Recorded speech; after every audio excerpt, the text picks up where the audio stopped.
Au dire des participants, on ne revient pas identique d'un séjour solidaire. Au Bénin, avec départ. Je vais tenter de vous expliquer pourquoi.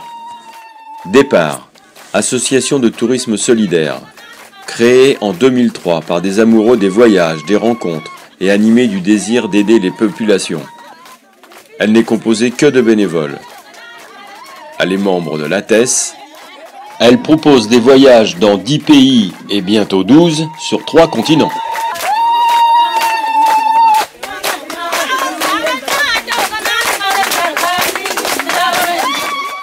Le Bénin. Le situer sur une carte est déjà un premier pas vers sa connaissance.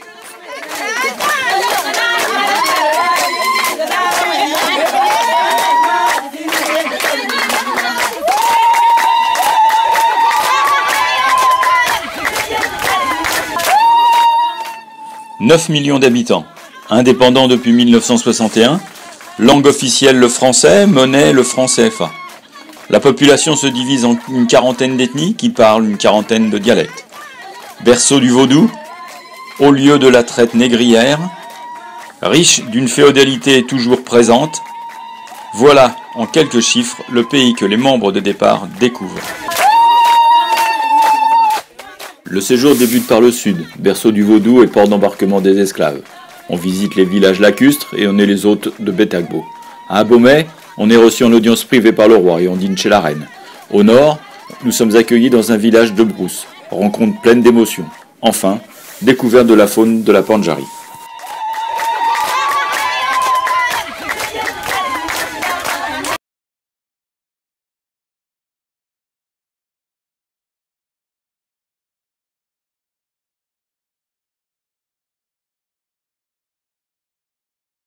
La balade sur le lac Nokwe à bord d'une barque taxi donne l'occasion de voyager parmi les femmes qui rentrent du marché, de voir les hommes pêcher au filet,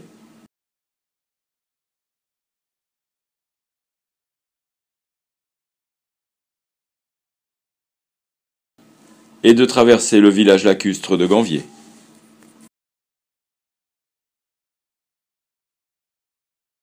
Au Bénin, une centaine de rois règnent encore sur un territoire géographique ou sur une ethnie. Accueil par les reines à l'entrée du palais de Tofanov, roi de Porto Novo.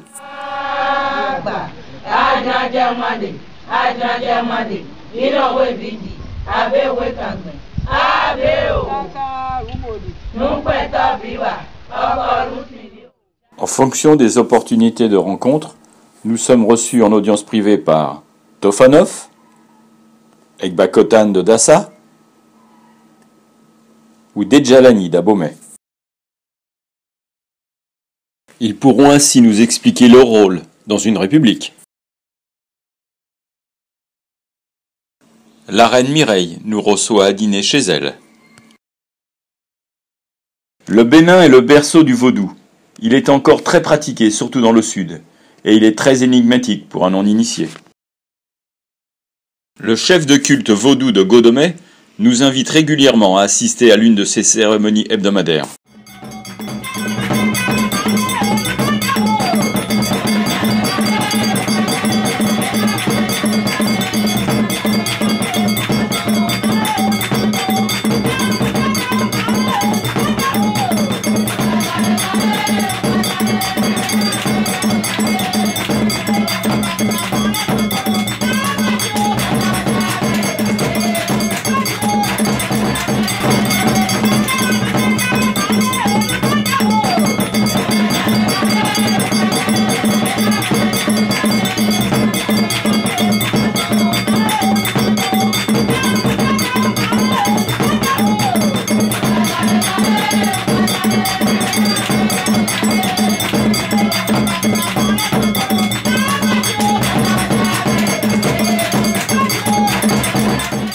Aux chants et danses qui servent à appeler les esprits, s'ensuit un ou des sacrifices pour apaiser leur appétit de sang.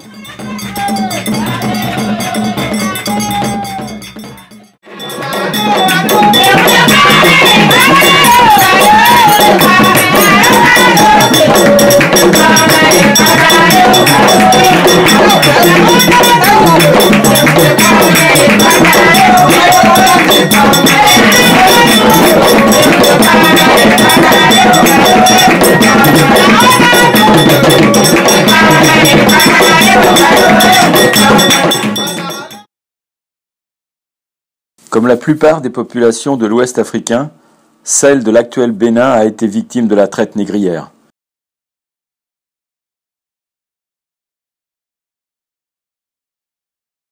Parcourir les 4 derniers kilomètres de la route des esclaves provoque de grandes émotions.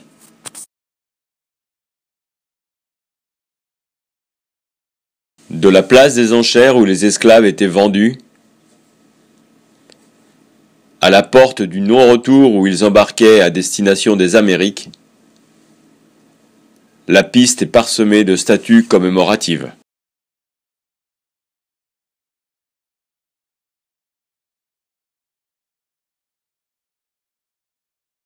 Les cérémonies traditionnelles, qu'elles soient vaudou, ethniques ou animistes, sont très fréquentes au Bénin. Très spectaculaires, elles sont accompagnées de chants et de danses. Avec un peu de chance, on peut assister à la venue des Egungun,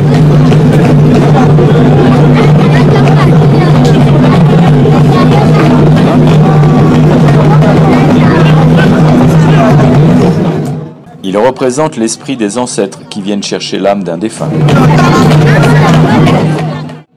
On peut assister à la lecture du Fa par un bokonon, qui est consulté pour régler toutes sortes de problèmes.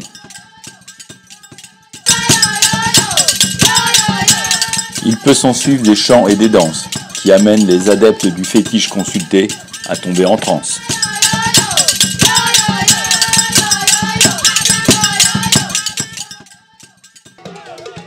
On peut voir également les Angbeto, gardiens de la nuit, qui s'habillent de paille le jour pour effrayer ou réjouir la population.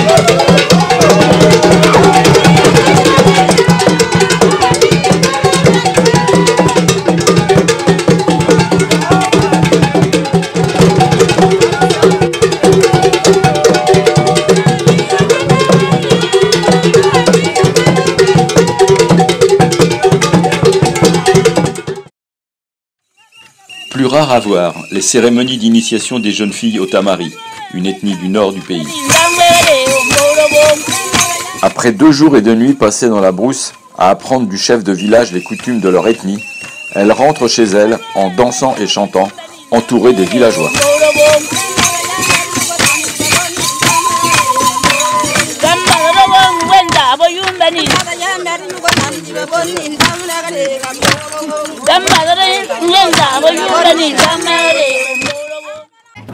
Tout aussi rare, les cérémonies de circoncision des jeunes hommes de l'ethnie Ossouri.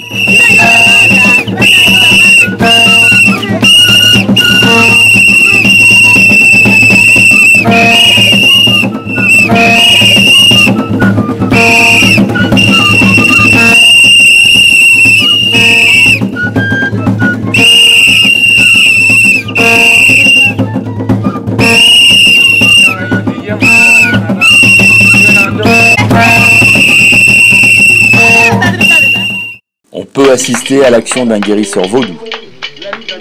Dans ce cas, le sacrifice d'un poulet est indispensable. Ou bien à la fête du Gani. Ou encore à celle du Golito. Et une fois par an, à la grande journée du vaudou. On peut participer à toutes ces cérémonies et fêtes en venant au Bénin avec départ. Avouez que c'est une surprise. La rencontre avec les populations locales est un des points forts d'un voyage avec départ. Outre l'immersion de plusieurs jours dans 2 villages avec nuit et repas chez l'habitant, nous sommes chaque soir invités par un acteur de l'économie locale à partager son dîner.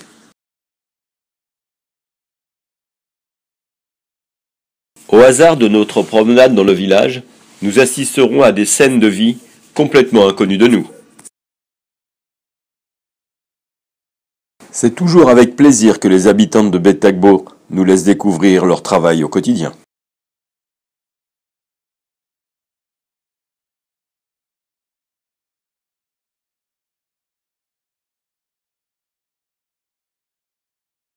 Nous attirerons la curiosité, mais nous essaierons d'être admis.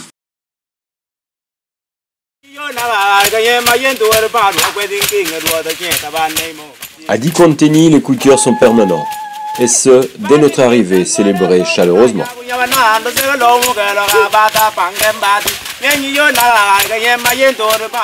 Les femmes et les enfants nous accompagnent en permanence. Toujours très joyeux, ils ne perdent pas une occasion de rire ou jouer avec nous.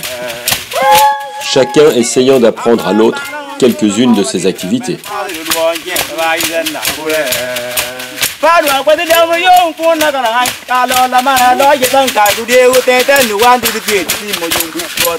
Les repas sont préparés alternativement par la plupart des femmes du village. Ils sont pris en commun, à l'africaine, qui elle la mange.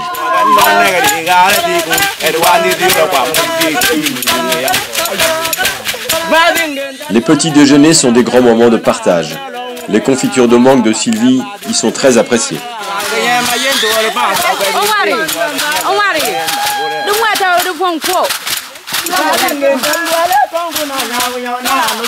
Les soirées sont consacrées au chant et aux danses. Malgré nos efforts, nous sommes loin de posséder leur sens du rythme.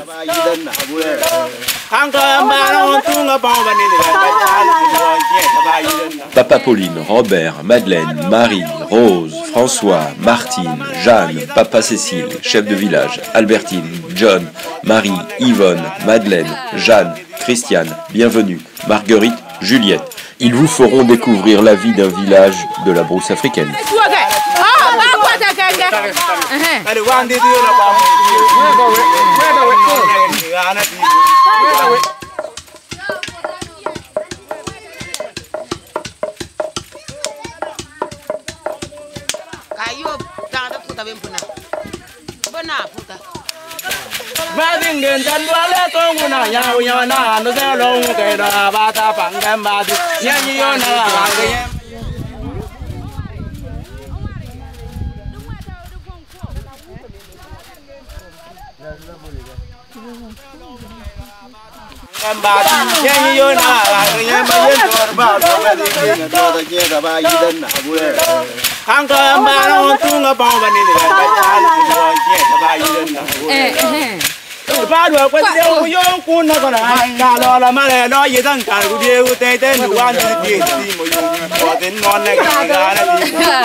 L'aide aux populations visitées est un autre point fort d'un voyage solidaire avec départ. 10% du prix du séjour, hors billet d'avion, soit 75 €, sont consacrés à la réalisation d'un projet d'intérêt général au village d'accueil.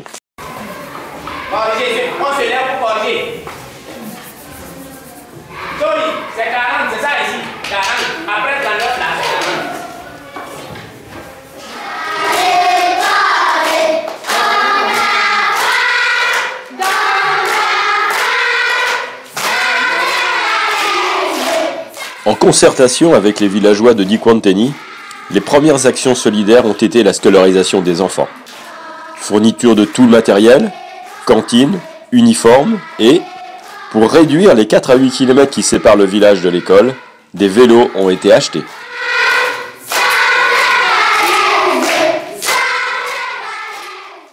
Pour le plaisir des oreilles, réécoutons un extrait de la vidéo de l'année passée. Rosalie et Gilbert en discussion avec leur instit après 18 mois d'apprentissage du français.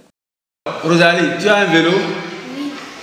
Alors, Gilbert, as-tu un vélo aussi? Oui. Quelle est la couleur de ton vélo? La couleur rouge. Mon vélo a la couleur rouge. La couleur rouge. Alors, Rosalie et toi, quelle est la couleur de ton vélo? Noir. Couleur noire. Oui.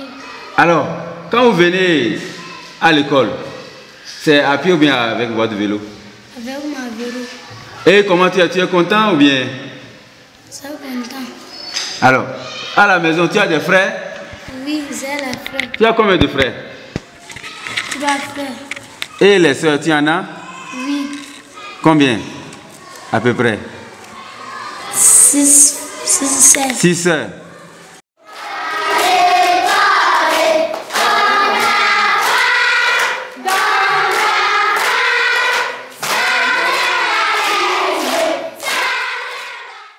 Nous avons organisé un contrôle de connaissances afin d'évaluer l'efficacité de notre action. Les élèves que nous soutenons, du CE1 et du CP, ont ainsi passé un test de calcul, lecture et écriture. Le meilleur de chacune des classes était récompensé en nous accompagnant dans la réserve animalière de la Pandjari.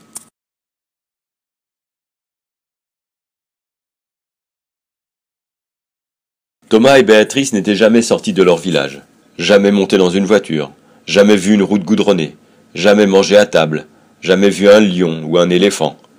Quel bonheur ce fut pour nous de les voir aussi intéressés, émerveillés et heureux pendant ces 2 jours hors de leur village. Ensemble, nous avons pu admirer toute cette magnifique faune sauvage.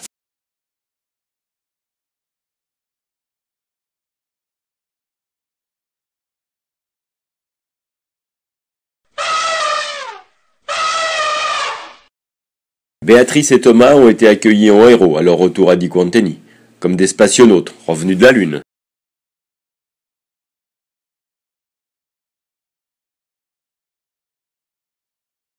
L'école primaire de Betagbo manquait de classe. À l'initiative d'une voyageuse, 300 € ont été récoltés, qui ont permis le cofinancement d'une salle supplémentaire.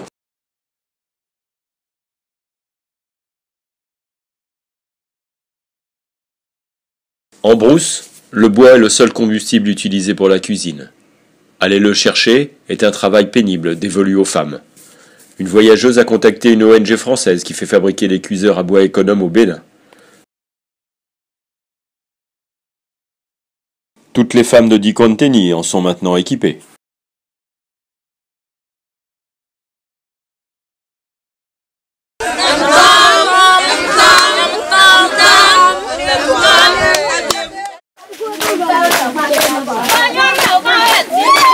Le village voisin de Kudodonkou est maintenant en cours d'équipement. Préservation de la forêt, réduction des tâches attribuées aux femmes et diminution des fumées respirées pendant la préparation des repas. Voilà les principaux avantages de ce cuiseur à bois économe.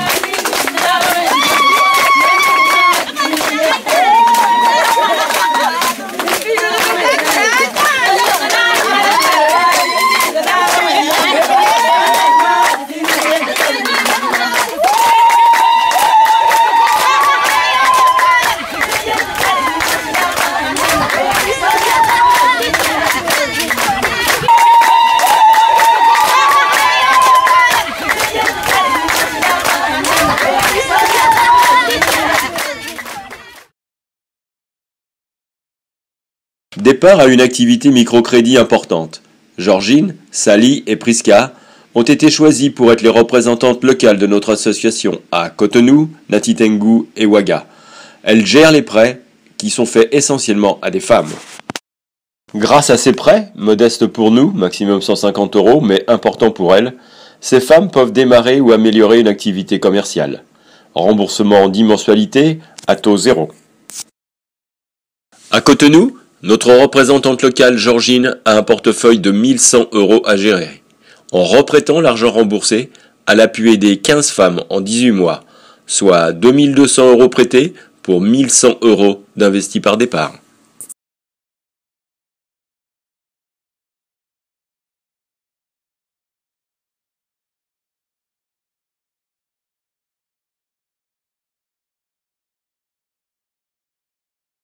Parce qu'elle voulait soulager les femmes et les fillettes qui vont chercher l'eau au marigot plusieurs fois par jour.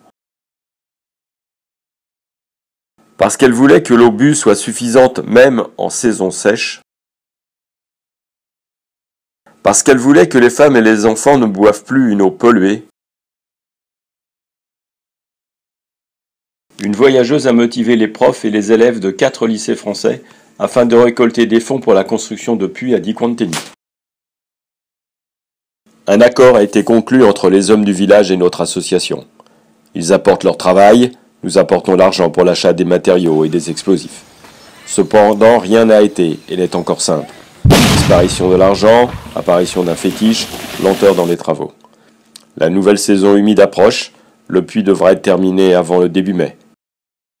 Espérons que ce soit de cette année.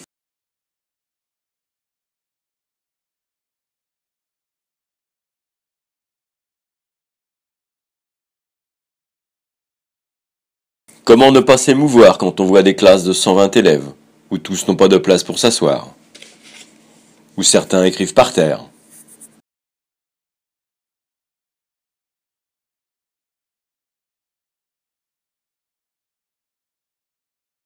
Le lycée Lavoisier de Porcheville est de nouveau mis à contribution. L'argent récolté paiera des bancs et une bibliothèque.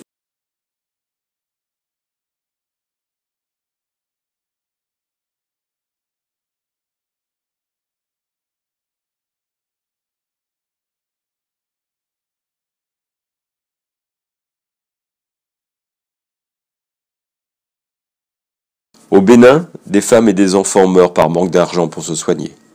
Ils ont recours à la médecine traditionnelle, parfois efficace, souvent inefficace. Quand ils vont au centre de santé, il est généralement trop tard.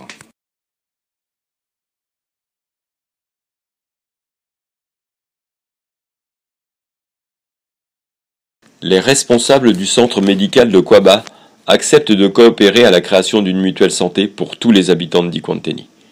Les profs et les élèves du lycée de Villiers-Saint-Frédéric se sont mobilisés.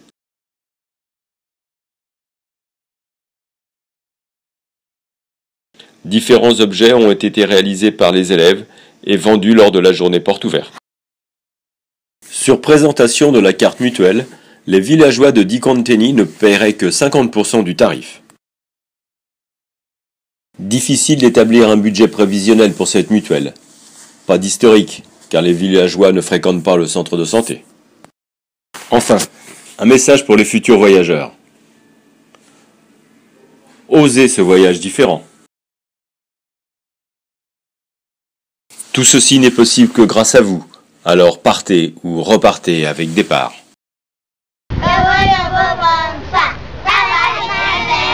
Yeah.